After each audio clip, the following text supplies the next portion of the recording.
Good morning students, मैं यश Husaini BSc final year की physics class में आपका स्वागत करता हूं।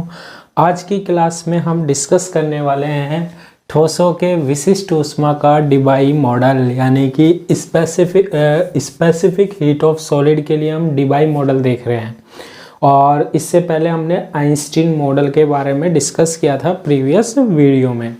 तो देखो, अब ये जो आइंस्टीन ने अपनी अभिधारणाएं दी थी, अजप्शन दिए थे, ऐसे ही जो डिबाई है उसने भी अपनी क्या दिए हैं, अजप्शन दिए हैं, अब अभिधारणाएं दी हैं। ठीक है, तो हम सबसे पहले डिस्कस करते हैं अभिधारणाएं यानी कि अजप्शन किसके, डिबाई मॉडल है। इसने क्या माना, ठीक है, इसने ठोसों के लिए क्या क्या कंडीशन मानी है उसके बारे में डिस्कस करते हैं। सबसे पहले इसने क्या कहा कि जो ठोस होते हैं ना, जो सॉलिड होते हैं ना, वो समदैशिक होते हैं, जिनके गुण सभी दिशाओं में क्या होंगे, समान होंगे। समदैशिक यानी आइसोट्रॉपिक। ठीक है।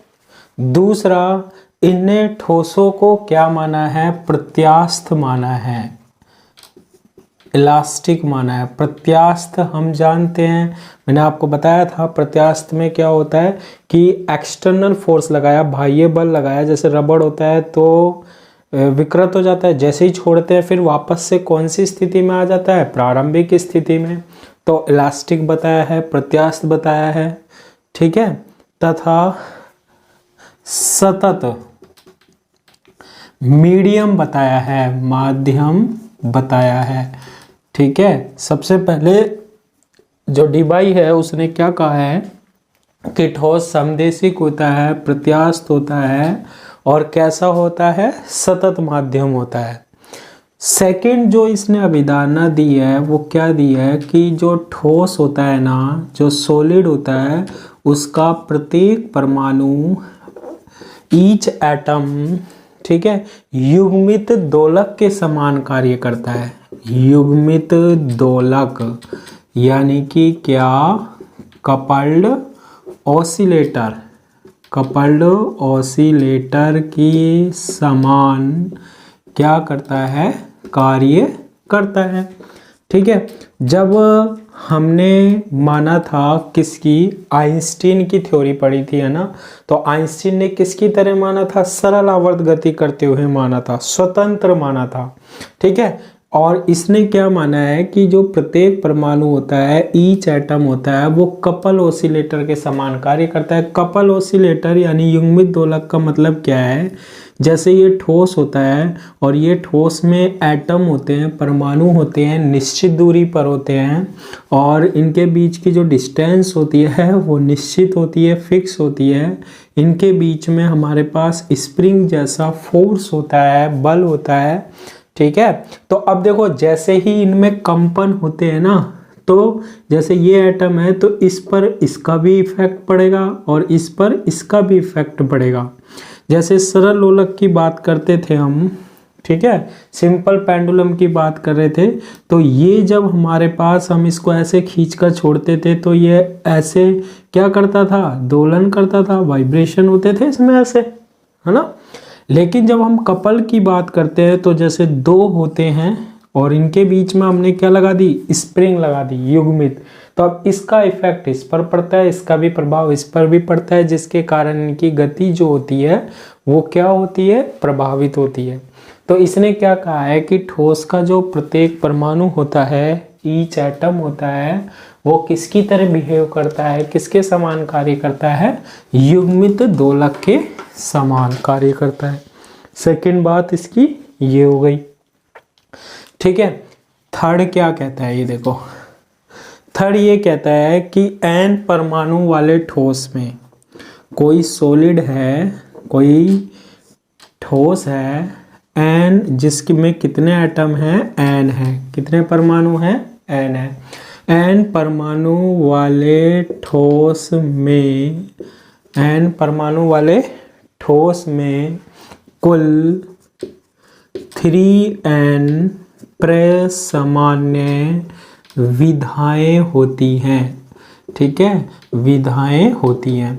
प्रसामान्य विधा का मतलब होता है नॉर्मल मोड, ठीक है, जिसमें हमारे पास क्या होते हैं, वाइब्रेशन होते हैं, कंपन होते हैं, ठीक है। कोई ठोस है उसमें n परमाणु हैं, एक परमाणु जो है वो कितनी दिशाओं में हमारे पास वाइब्रेशन कर सकता है, कंपन कर सकता है, 3 दिशाओं में।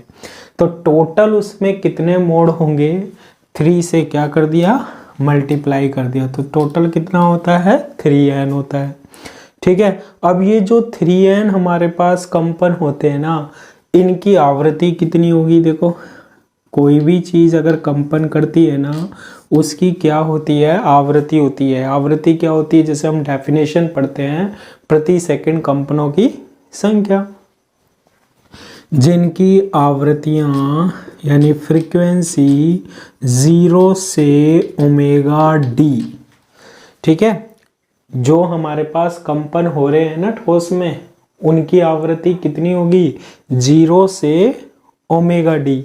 ओमेगा डी को क्या बोलते हैं हम, डी बाई अंतक आवृत्ति बोलते हैं, ठीक है, डी बाई अंतक आवृत्ति बोलते हैं, यानी कि D by cut off frequency, D by cut off frequency, ठीक है।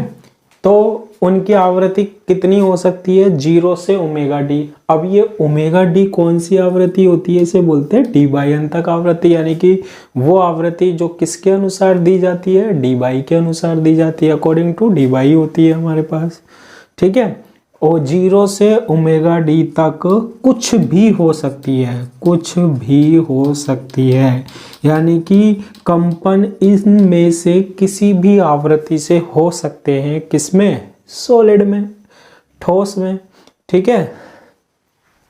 ये जो हमारे पास कट ऑफ फ्रीक्वेंसी होती है, यानी कि अंतक आवृत्ति होती है, क्या, ओमेगा डी, ठीक है, को हम बोलते हैं डी बाई अभिलाक्षणिक आवृत्ति भी बोलते हैं, को डी बाई अभिलाक्षणिक आवृत्ति भी कहते हैं, डी बाई अभिलाक्षणिक आवृत्ति भी कहते हैं, क्लियर है बात, यानी कि कैरेक्टरिस्टिक फ्रीक्वेंसी भी कहते हैं, ठीक है।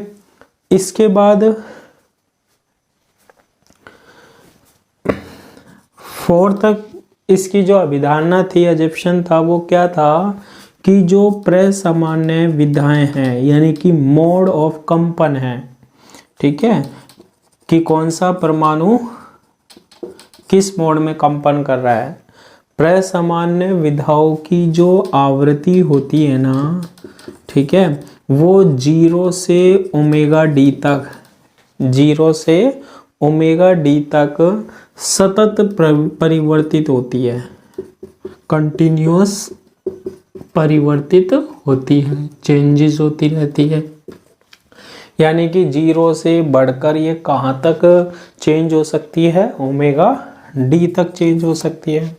इसके बाद जो 5th एजप्शन था इसका, वो क्या था कि जो डी बाई अंतक आवृत्ति होती है, डी बाई अंतक आवृत्ति, ये डी बाई अंतक आवृत्ति कौन सी आवृत्ति है, जो डी बाई के अनुसार देगा, डी बाई देगा हमारे पास, ठीक है।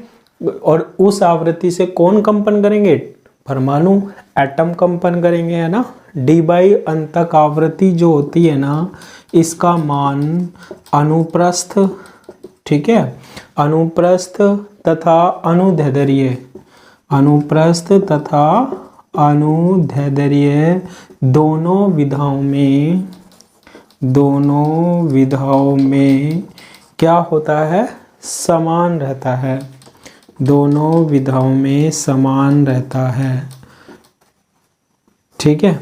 चाहे तो हम अनुप्रस्थ की बात करें और चाहे हम किसकी बात करें, लॉन्गिट्यूडल वेव यानी अनुदैर्ध्य की बात करें, दोनों में हमारे पास अंतक आवृत्ति क्या रहेगी, सेम रहेगी, ठीक है।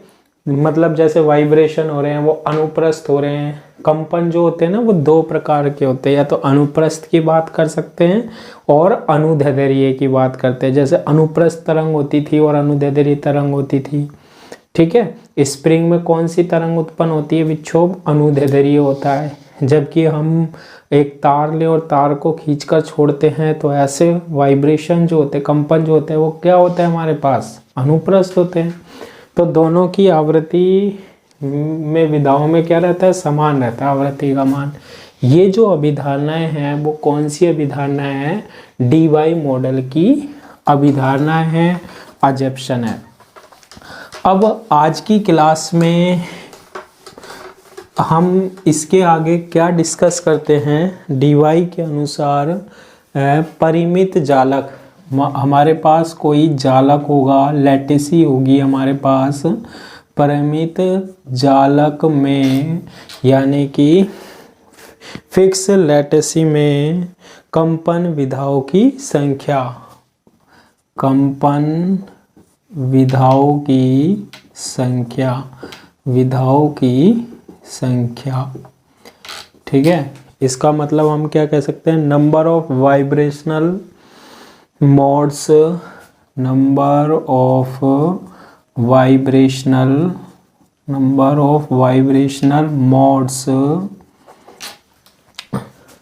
इन फाइनाइट लैटिसी, परिमित यानी फाइनाइट लैटिसी।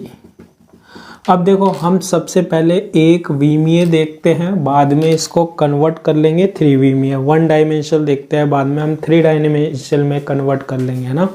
एक विमीय जालक क्या होगा, जैसे ये परमाणु, ये परमाणु, ये परमाणु, ये परमाणु, ये परमाणु, ये परमाणु, इन परमाणुओं के बीच की डिस्टेंस क्या है, ए है, इसके बीच की डिस्टेंस भी क्या है, ए है, इसके बीच की डिस्टेंस भी, और ये हमारे पास क्या है, एक सॉलिड है, ठोस है, जैसे ही मार्कर है, ये एक विमीय है, परमाणु ऐसे व्यवस्थित है, सॉलिड हो गया हमारे पास, क्योंकि सॉलिड जो है, ठोस वो है, वो किससे मिलकर बना होगा, परमाणु से। इसमें हमारे पास क्या है, ये प्रथम एटम है, फर्स्ट परमाणु है, दूसरा, तीसरा, चौथा, पांचवा, छठा, ऐसे ही कितने भी एटम हो सकते हैं, एन एटम है, ठीक है। तो अगर हम बात करें, ठीक है, किसकी, जालक की, तो ये हमारे पास फाइनाइट है। फाइनाइट का मतलब होता है निश्चित होंगे कितने एटम है, ऐसे नहीं है अनंत परमाणु होंगे, अनंत नहीं होंगे, जैसे 100 परमाणु है, 200 परमाणु है, फाइनाइट होगा हमारे पास, ठीक है। इसकी जो लंबाई है ना, सपोज कीजिए मैंने कितनी मान ली, एल मान ली, लेंथ जो है वो कितनी मान ली, एल मान ली। तो अब डेरिवेशन स्टार्ट करते हैं। देखो माना एक सतत, सतत का मतलब होता है कंटिन्यूअस, है ना, एक सतत माध्यम है, माध्यम है जिसकी लंबाई, जिसकी लंबाई कितनी है हमारे पास, एल है, यानी कि हमारे पास बहुत सारे परमाणु, जैसे रस्सी होती है, बहुत सारे परमाणु ऐसे क्या होंगे, जुड़े हुए होंगे हमारे पास, ठीक है, और जिसकी लंबाई कितनी है टोटल हमारे पास, एल है, ठीक है। अब इन जिनके परमाणु, ये परमाणु है सारे के सारे, जिनके परमाणुओं, एटम, ठीक है, एटम से मिलकर बनी है, जिनके परमाणुओं के मध्य भी जो इंटरेक्शन है, अन्योन क्रिया है, ठीक है, परमाणुओं के मध्य भी अन्योन क्रिया प्रत्यास्थ बलों की भांति होती है, इलास्टिक फोर्स की भांति होती है, प्रत्यास्थ बलों की भांति होती है। मतलब कैसे, इसको कैसे समझाओ, जैसे रबड़ होता है ना, जैसे क्या होता है, रबड़ होता है। अब रबड़ किससे मिलकर बना होता है, एटम से मिलकर होता है, परमाणु से मिलकर बना होता है, बहुत सारे परमाणु जुड़े होते हैं। अब उसको हम क्या कर दें, खींच दें, तो परमाणु के बीच की दूरी क्या हो जाएगी, बढ़ जाएगी। जैसे हम छोड़ दें तो वापस कौन सी स्थिति में आ जाएगी, प्रारंभिक स्थिति में आ जाएगी। तो परमाणु के बीच की डिस्टेंस बढ़ती है और फिर वापस वही स्थिति में आ जाती है। तो कौन सा फोर्स लग रहा है, प्रत्यास्थ बल लग रहा है, इलास्टिक फोर्स लग रहा है उस पे। तो इनके बीच में इंट्रैक्शन जो होता है वो कौन सा होता है, प्रत्यास्थ बलों का होता है, इलास्टिक फोर्स का होता है। ये भी बात मान ली, ठीक है।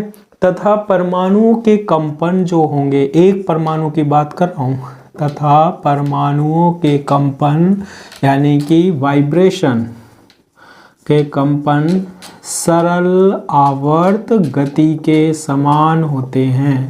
सरल आवर्त गति के समान होते हैं। यानी कि एक जो एटम है, एक परमाणु है, वो क्या करेगा, सिंपल हार्मोनिक ऑसिलेशन करेगा, सरल आवर्त गति करता है।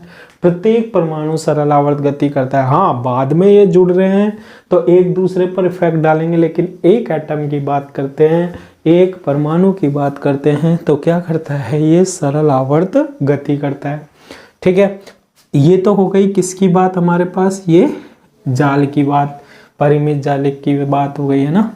अब हम क्या करते हैं, इसमें कंपन उत्पन्न करते हैं। देखो कंपन कैसे उत्पन्न करते हैं, जब कोई प्रगामी तरंग, ठीक है, प्रगामी तरंग, जब कोई प्रगामी तरंग कौन सी तरंग होती है, जिसके द्वारा ऊर्जा का संचरण होता है।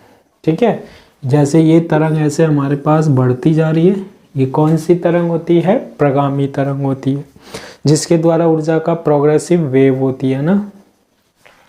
इस तरंग को हम इसमें क्या करते हैं, आरोपित कराते हैं, मतलब ठोस है और एक प्रगामी तरंग विक्षोभ दे रहे हैं हम उसे, ठीक है, देते हैं। जब कोई प्रगामी तरंग इस जालक में संचरित होती है, इस जालक में क्या होती है, संचरित होती है, इस जालक में क्या होती है, संचरित होती है, तो जालक के अंत में स्थित, तो जालक के अंत में स्थित जो एटम होता है ना, जो परमाणु होता है, जालक के अंत में स्थित परमाणु से परावर्तित होकर अप्रगामी तरंग, यानी कि क्या, अप्रगामी तरंग यानी कि स्टेशनरी वेव, ठीक है, का निर्माण करती है। अब देखो स्टेशनरी वेव क्या होती है, ये हमारे पास क्या है, ठोस है, ये हमारे पास ठोस है, ये इसका एक सिरा, ये दूसरा सिरा किससे मिलकर बना होता है, एटम से मिलकर बना होता है, परमाणु से। अब इसमें हमने क्या भेजी, एक तरंग, ये क्या करेंगे, कंपन करेंगे इस तरीके से। अब देखो आपके पास क्या होता है कि एक तरंग यहाँ से ऐसे गई, दूसरे सिरे पर टकराई, तो यहाँ से ये वापस विपरीत दिशा में क्या होती है, परावर्तित होती है। जैसे छत पर हम कपड़े सुखाते हैं, वो तार को ऐसे खींचकर छोड़ दें तो तरंग ऐसे जाएंगी और फिर यूं टकरा कर दोबारा मिलेगी। वो कौन सी तरंग होती है, अप्रगामी तरंग होती है, स्टेशनरी वेव होती है। उसके द्वारा जो एनर्जी होती है, ऊर्जा होती है, वो संचरित नहीं होती है। तो यहाँ से हमारे पास तरंग जाएगी, इस लास्ट वाले परमाणु से टकरा कर वापस ऐसे आएगी। तो ठोस में हमारे पास कौन सी तरंग का निर्माण हो जाएगा, अप्रगामी तरंग का निर्माण हो जाएगा। कौन सी तरंग का निर्माण हो जाएगा, अप्रगामी तरंग का निर्माण हो जाएगा, जो कि इस तरीके की होती है, टकरा के वापस आएगी। स्टेशनरी वेव का क्या हो जाएगा, निर्माण हो जाएगा। तो हमें पता लग रहा है कि ठोसों में कौन सी तरंग बन रही है, अकॉर्डिंग टू डी बाई अप्रगामी तरंग बन रही है, अप्रगामी तरंग बन रही है, स्टेशनरी वेव बन रही है। और अप्रगामी तरंग का जो इक्वेशन होता है, जो समीकरण होता है, वो हमने 11th क्लास में डिस्कस किया था, ठीक है। और वो कैसे देते हैं हम, UN ऐसे चलती है, फिर टकरा के ऐसे आती है, UN क्या होता है, डिस्प्लेसमेंट, विस्थापन होता है। किसके इक्वल होता है, A sin kx into x into क्या, साइन ओमेगा टी। ये इक्वेशन हमने क्यों लिख दी भैया, ये इक्वेशन घर से नहीं लेके आए, ये इक्वेशन इसलिए लिख दी क्योंकि इसमें अप्रगामी तरंग बन गई। और अप्रगामी तरंग को हम किसके द्वारा लिखते हैं, हम इस इक्वेशन के द्वारा रिप्रेजेंट कर सकते हैं, A sin kx into x sine omega T. X क्या है, एक विमीय है। अभी हम किसकी बात कर रहे हैं, एक विमीय जालक की बात कर रहे हैं। साइन ओमेगा टी जयावक्रीय तरंग को रिप्रेजेंट करता है, ए इसका आयाम होता है, एम्पलीट्यूड होता है। के एक्स क्या होता है हमारे पास, के एक्स प्रोपोगेशन कांस्टेंट, जिसे हम संचरण नियतांक बोलते हैं। क्या बोलते हैं हम उसे? संचरण नियतांक बोलते हैं। और ओमेगा क्या होती है? ओमेगा क्या होती है? आवृत्ति होती है। अच्छा, एक्स क्या है? एक्स क्या है? ये टोटल डिस्टेंस है। एक्स क्या है हमारे पास? टोटल डिस्टेंस है। और इसको हम यहाँ पर लिख सकते हैं कि यदि हमारे पास ये a है, ये 2a है, ये 3a है, ये 4a है, ये 5a है, तो इनके बीच की डिस्टेंस कितनी आ गई? 5 है। यदि हमारे पास कितने एटम हो? n हो, तो कितनी आ जाएगी? Na। तो x जो है वो किसके इक्वल लिख सकते हैं? Na। अरे ये होगी या नहीं होगी? a, 2a, 3a, 4a, 5a। अगर n एटम हो, n परमाणु हो, तो कितनी होगी इसके लिए? ये x is equal to Na होगी। ये जो लंबाई है x इज इक्वल टू क्या होगी? Na होगी। इसके बाद जो जालक होता है, लैटिसी होता है, कि दोनों सिरों की बात करें, दोनों सिरों की बात करते हैं, दोनों पॉइंटों की बात करते हैं सिरों वाले की, तो इस कंडीशन में u0 is equal to un is equal to क्या होता है? 0 होता है। ये भी क्यों होता है? देखो ये क्यों होता है। देखो ये तरंग है यहाँ पर, यहाँ से चली और ये ऐसे विक्षोभ चल रहा है, यहाँ गया, फिर ये टकरा कर यहाँ आया।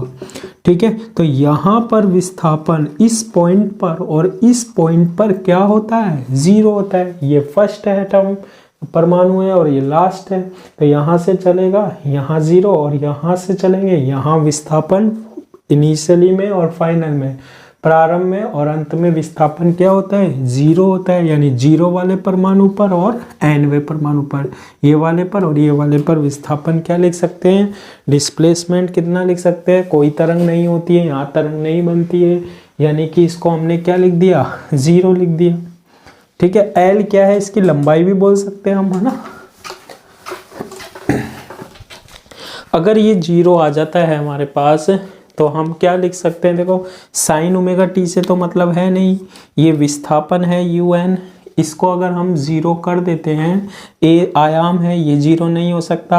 समय की बात अभी चली नहीं रही, किसकी बात चल रही है? विस्थापन की। तो हम किसको 0 लिखेंगे? Sign k x is equal to क्या आएगा? 0 आएगा, क्योंकि डिस्प्लेसमेंट की बात हो रही है, विस्थापन की बात हो रही है। अब इस साइन के एक्स की जगह ये आ गया हमारे पास, साइन के एक्स की जगह हम अभी के एक्स लिख देते हैं, और हमारे पास x की जगह हम क्या लिख सकते हैं? Na is equal to 0। इस तरीके से हम वैल्यू को क्या कर सकते हैं? पुट कर सकते हैं। ठीक है, ये किस में पढ़ते हैं? dy मॉडल पे ना। अब देखो, अब ये साइन की वैल्यू, यदि sine theta is equal to 0 होता है, sine theta is equal to क्या होता है? 0, तो थीटा इज इक्वल टू क्या होता है? n pi. तो ये sine theta is equal to 0, तो ये लिख सकते हैं k x n into a. n क्या है? टोटल परमाणुओं की संख्या, कुल परमाणुओं की संख्या is equal to n x, x मतलब एक विमीय दिशा में, इंटू क्या? पाई। ठीक है, मैथ में पढ़ते हो nx की वैल्यू क्या होती है? 1 2 3 होती है। ठीक है, यहाँ से हम किसकी वैल्यू निकाल सकते हैं? kx की वैल्यू निकाल सकते हैं। क्या आएगी हमारे पास kx की वैल्यू? kx की आएगी nx इंटू क्या? पाई, nx इंटू क्या? पाई अपॉन क्या? na, nx into pi upon na। और देखो na क्या है? Na क्या थी? ये टोटल x थी ना, ये पूरी की पूरी, अभी बताया ना, ये है एक एटम, दूसरा, तीसरा, चौथा, ये a, ये a, ये a, ये a, तो टोटल कितना हुआ? x, कुल दूरी x कितनी इज इक्वल टू na के बराबर। इसे ही हम लिख सकते हैं, लंबाई भी है ये, ठोस की क्या है? ये लंबाई भी है, तो इसे हम ऐसे भी लिख सकते हैं nx पाई अपॉन क्या? l। ठीक है, kx की वैल्यू कितनी आएगी? nx into pi upon l है, और हम लिख सकते हैं l is equal to na is equal to क्या रिप्रेजेंट कर रहा है? ठोस की लंबाई को रिप्रेजेंट कर रहा है। इसे हम देते हैं इक्वेशन नंबर 2 दे देते हैं। क्लियर है यहाँ तक? डेरिवेशन है, तो डेरिवेशन तो हम डिस्कस करेंगे।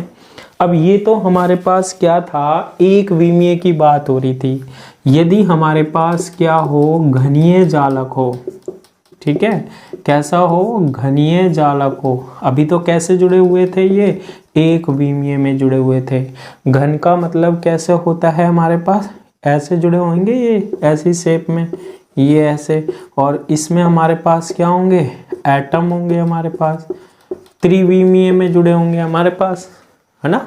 तो घनीय में किसकी बात होगी, एक्स अक्ष की भी बात होगी, वाई अक्ष की भी बात होगी, और जेड अक्ष की भी बात होगी। तो ये तो कंडीशन हमने किसके लिए बनाई थी, एक विमीय के लिए। अब हम किसके लिए बना देते हैं, त्रिविमीय के लिए बना देते हैं।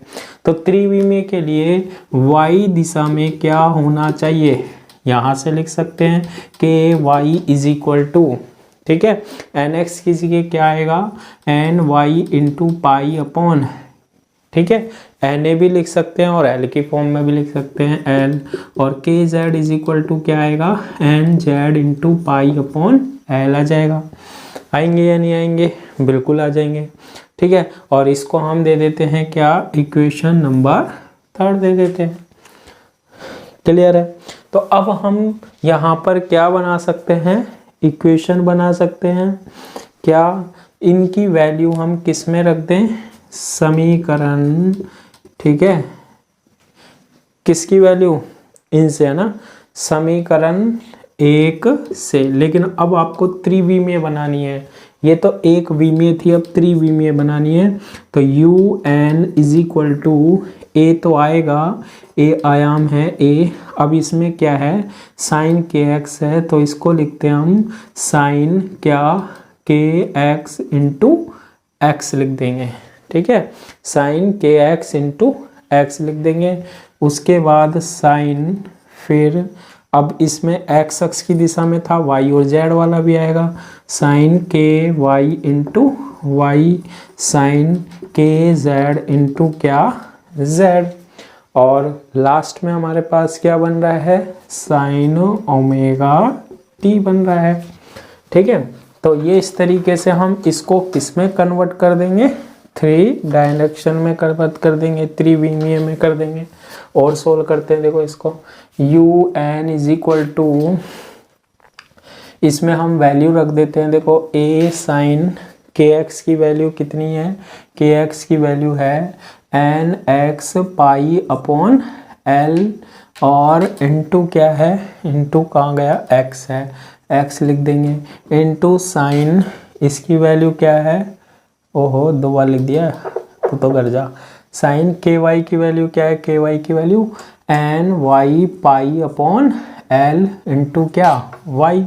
और फिर तीसरा क्या है, साइन, और के जेड की वैल्यू क्या है, n z pi upon l into क्या, जेड।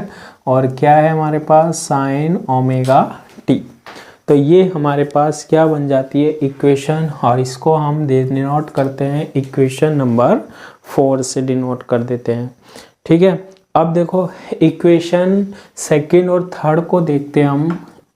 इक्वेशन सेकंड व थर्ड से हमारे पास हम इसका स्क्वायर करते हैं, देखो के एक्स के वाई और के जेड का, के एक्स स्क्वायर यानी एक्स अक्ष की दिशा में, के वाई स्क्वायर वाई अक्ष की दिशा में, के जेड स्क्वायर जेड अक्ष की दिशा में।